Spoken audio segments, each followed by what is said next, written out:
अगर स्वावलंबन ये इस आपत्ति का संदेश है तो स्वावलंबन में अपना स्व क्या है?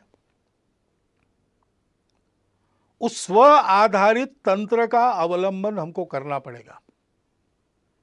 कम ऊर्जा खाने वाला, रोजगार मूलक, पर्यावरण को न बिगाड़ने वाला ऐसा विचार हमारे ही पास है। उसके आधार पर एक युगानुकूल रचना अपने अर्थनीति की, अपने विकास नीति की, अपने तांत्रिकी की हमको करनी पड़ेगी।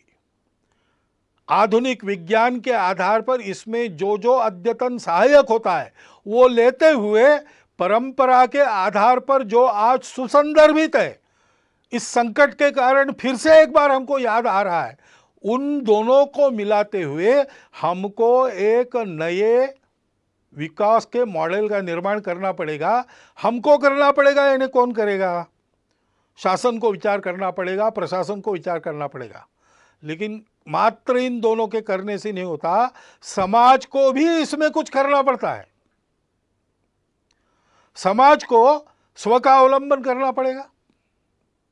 यहां की बनी वस्तुएं जहां तक संभव है उन्हीं का उपयोग करेंगे। यहां जो बनता नहीं, बिना उसके जीवन चलता है तो बिना उसके चलाएंगे। जीवन के लिए आवश्यक है तो अपने शर्तों पर लेंगे, कम से कम उपयोग में चलाएंगे। ऐसी बहुत सी बातें अपने नित्य व्यवहार में लानी पड़ेगी। अपने अपने व्यक्तिगत और परिवार के व्यवहार में हम लोगों को स्वदेशी का आचरण करना पड़ेगा। स्वदेशी का आचरण करने के लिए स्वदेशी के उत्पादन उपलब्ध करने पड़ेंगे और स्वदेशी के उत्पादन उत्कृष्टता के मामले में बिल्कुल 19 न हो, ऐसी गुणवत्ता उत्पन्न करनी पड़ेगी।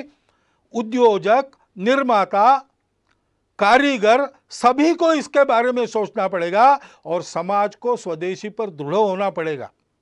विदेशों के ऊपर अवलंबन नहीं होना चाहिए, ऐसा हमको समर्थ रहना पड़ेगा।